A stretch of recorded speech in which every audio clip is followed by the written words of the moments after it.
Ayan, good morning again. Sagutin ko to si Madam kahapon pa to. Talagang pasensya na wala akong time kagabi kasi nag-vlog kami. Sana panoorin nyo naman, subscribe nyo naman kami sa aming YouTube channel. Ilalagay ko dyan yung Sorab and Janet vlog. Yan. Nandun yung mga video namin nung jowa pa lang kami, nag-live-in kami, hanggang mag-asawa kami. Panoorin nyo, andun. Andun din yung video ng kasal namin, proposal, lahat-lahat. Salamat. Yan. Sabi ni ma'am dito, in-interview ko one by one uli yung asawa ko dito. Yun po ba kadugtong tunong sa kasal sa India? Yun po ba ma'am, if magpakasal sila, sino ang gagastos sa kasal nila? Yung magulang po ng lalaki at ilang araw sila ikakasal sa India, Punjabi, Hindu ma'am. Sa katotoo po bang after ng kasal, doon titira sa bahay ng babae? So isa-isa natin sagutin. Okay, ang tanong ni ma'am is sino ang gagastos sa kasal? Okay, sabi ng asawa ko, nagtanong ko to Punjabi. Sabi ng asawa ko, meron daw kasing Punjabi at merong Sikh Punjabi. Pero magsasagot na lang tayo ng literal. Okay. Sa Punjabi kasi may engagement. Okay. Sabi ng asawa ko dito, ang sagot niya dito ma'am, kung sino ang gagastos. Depende daw yan. Pag arranged marriage, mostly babae, bride ang gagastos. Okay, kasi ang una daw gagawin yan pag arranged marriage, yung groom, pamilya ng groom pupunta sa bahay ng babae. Sila lahat ang dapat sagot nun. Tapos tapos daw ng kasal, yung babae daw kukunin na, dadalhin na dun sa, parang sa atin, sa bahay ng lalaki. So, pwede namang lalaki na ang gumastos pagdating dun sa reception. Kasi may ganun daw, kanyari, the next day reception, ganun. So, pero sabi niya ma'am, ng asawa ko, nakadepende daw po yun. Kahit arranged marriage, kung mga business people sila, kung sila lahat ay mapapipira, 50-50 daw po yun. Ganun.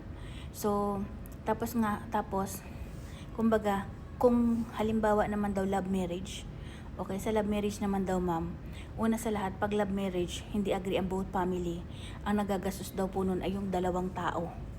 Yung halimbawa, yung bride and groom. Kasi hindi nga, love marriage nga sila eh, hindi agree yung mga magulang nila, so sila ang gagastos. Pero pagka in-involve nila yung pamilya nila at pamilya ang magulang ang nag-decide, lalabas daw po yun na arranged marriage kahit love marriage sila. Kumbaga, halimbawa, nagjowa sila, mahal na mahal nila ang isa't isa. Sinabi nila sa both parents, tapos tanggap ng both parents, so nag-agree sila, parang arranged marriage with love marriage yun. So, ganun pa rin ang mangyayari. Pwedeng yung babae, basta pag arranged marriage, mostly bride ang nagastos. Okay, mostly bride ang gagastos. Tapos pag after ng marriage, pupunta na sila sa lalaki, sa reception, lalaki naman daw po. Pero nga, kung sakaling both naman business, mga people, ang both pamilya, mayayaman, nagpi-50-50 daw po yun. Kumbaga, hindi questionable ang pera. Ayan, sa gagastos yan, mama. Tanong mo naman sa akin kung ilang araw, kung gaano katagal, okay. Sa arranged marriage daw, ma'am, yun daw po ay hindi pwedeng kinabukasan, pwedeng 1 linggo, pwedeng 2 linggo, pwedeng 3 linggo, nakadepende daw po yun sa buwan, yung sa petsa. Kasi may tinitingnan silang petsa, yung petsa. May mga horoscope sila.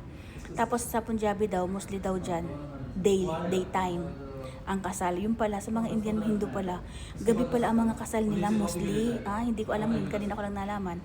So, pagka sa mga Punjabi, daytime yun. Sa Hindu daw, at sa mga Indian, literal. Ito, I'm talking about Hindu and Christian, I think. Hindi dito kasama ang mga M. Okay? Iba yung kanilang law. So, ngayon, kasabi na asawa ko, titingnan daw ng mga magulang yan yung oras, araw, para ikasal. Kumbaga, ma'am, pwede kayong, halimbawa, nag-arrange marriage. Basta siyempre, mag-arrange marriage, may pera na yan. So, pwedeng bukas na agad ikasal, pwedeng next week, pwedeng after next week. Pero hindi siya pangmatagalan. Nakadepende po. Basta titingnan nila yung oras at saka araw kung okay yun sa horoscope. Ganun. Sa mga, yan po ay arranged marriage. Sa love marriage naman, ma'am, ganun din daw. Kahit minsan kasi daw, hindi payag ang mga magulang So, siyempre, yung hindi agree sila. So, ang magdedesisyon nun ay yung mga bride and groom. Pero titingnan din nila yung oras, petsa na dapat kung kailan sila maganda horoscope ipakasal. Ganon. Sasagutin naman natin, ma'am, yung sinasabi. May tinatanong ka kasi dito na ano ay Dory. Sabi ng asawa ko, Clear, ang Dory daw ngayon, kahit noon ay pinagbabawal sa India. Pag nagreklamo daw ang bride at na humihingi ang Dory, ang lalaki, ano daw yun, pwede sila makulong. Pero, ano daw talaga yun, parang tradisyon. Kumbaga bawal sa batas, pero tradisyon na magdodori ang babae sa lalaki. Ganun. Yun daw, ma'am, ay binibigay bago ikasal. So, ang Dory binibigay bago ikasal. Ayan po. Tapos yung huling tanong mo, ma'am, sabi ng tanong mo, ma'am, ay kung after ng marriage yung babae ay mandatory na titira sa ano ng lalaki, bahay sa biyanan. Opo.